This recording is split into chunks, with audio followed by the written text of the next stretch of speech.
Η ιατρική. Η ιατρική, εντάξει, είναι η κορονίδα των επιστημών, το ξέρουμε. Πολύ ψηλές οι βάσεις πάντα. Προϋπόθεση είναι να σας αρέσει πραγματικά η ιατρική, πέρα από το να είσαι δηλαδή φυσικά πολύ καλός μαθητής. Πολλά εκ της σπουδών, υπάρχουν 38 επίσημα αναγνωρισμένες ειδικότητες με 4 κατευθύνσεις. Προσοχή στην οικογενειακή παράδοση. Πολλοί γονείς είναι γιατροί και στέλνουν και τα παιδιά τους να γίνουν γιατροί. Με συνέπεια, όταν το παιδί τους γίνει γιατρός μετά από 15-20 χρόνια να έχει άλλη ειδικότητα, οπότε να μην μπορεί να πάρει την πελατεία. Έχουμε πολλούς γιατρούς στην Ελλάδα. Είμαστε η δεύτερη χώρα παγκοσμίως. Πρώτη είναι η Κούβα και δεύτερη είναι η Ελλάδα. Αυτά δεν τα λέμε για να απογοητεύσουμε. Φυσικά ο διακεκριμένος πάντα θα αποκαθίσταται επαγγελματικά.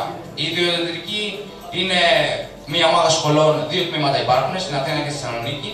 Πλεονέκτημα η μικρότερη διάρκεια σπουδών, τα 5 έτη.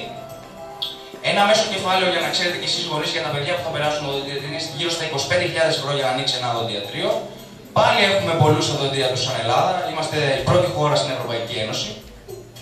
Όσον αφορά την νοσηλευτική, που αυτό είμαι σίγουρος αφορά και τα παιδιά της θεωρητικής κατεύθυνσης, γιατί το ξεκλειδώνει το μάθημα με βιολογία γενικής. Οι 2 πρώτες σχολές του πίνακα είναι τα ΑΕΗ, υπάρχει η μευτική, υπάρχουν και τα ΤΕΗ. Εδώ πρέπει να έχεις μια βαθιά αγάπη για τον άνθρωπο για να περάσει την νοσηλευτική. Δηλαδή θα συνεργαστείς με ανθρώπους που θα έχουν πρόβλημα αυτοεξυπηρέτησης, ανθρώπους με σοβαρά προβλήματα υγείας. Οπότε να το έχετε και αυτό υπόψη σας. Έχουμε ανάγκη από νοσηλευτές στην Ελλάδα. Δηλαδή είναι μεγάλη συνήψη στα δημόσια και ιδιωτικά νοσοκομεία, στα δημόσια κυρίως. Παρότι δηλαδή που έχουμε πολλούς γιατρούς, νοσηλευτές δεν έχουμε τόσους.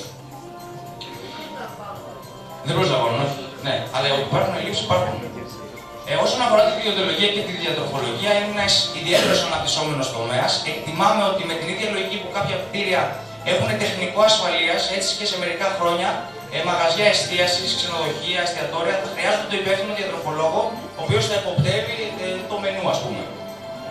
Όσον αφορά την κτηνιατρική, εδώ υπάρχει μια σύγχυση από τους μαθητές. Πολλοί είναι έτσι, αγαπάνε τα σκυλάκια, τα γατάκια, γούτσου κτλ. Και θέλουν να δηλώσουν την κτηνιατρική. Πολύ λίγοι είναι οι κτηνίατροι που δουλεύουν στα ιδιωτικά ιατρεία. Οι περισσότεροι απορροφούνται στη ζωική παραγωγή. Αυτό σημαίνει σφαγεία, σημαίνει επιδημία, σημαίνει τέτοια πράγματα. Εντάξει, οπότε να το ξέρετε αυτό. Λοιπόν, βιολόγος ειδικών εφαρμογών είναι πραγματικά ένα μαγευτικό αντικείμενο, η μοριακή βιολογία. Αλλά και πάλι, παρόλο που είναι πολύ καλές σχολές, είναι εξειδικευμένες από το πρώτο έτος. Οπότε να το έχετε και αυτό υπόψη. Μπορούν να ασχοληθούν στην έρευνα, σε πωλήσεις, σε νοσοκομεία, σε ερευνητικά κέντρα. Φαρμακευτική δεν θα πούμε πολλή ώρα, λίγο πολύ ξέρουμε τι μπορεί να κάνει ένας φαρμακοποιός. Πέρα από το να ανοίξει ένα φαρμακείο, μπορεί να ασχοληθεί και με την έρευνα και με την τυποποίηση προϊόντων. Παραιατρικές σπουδές. Και εδώ ενδιαφέρονται τα παιδιά της θεωρητικής.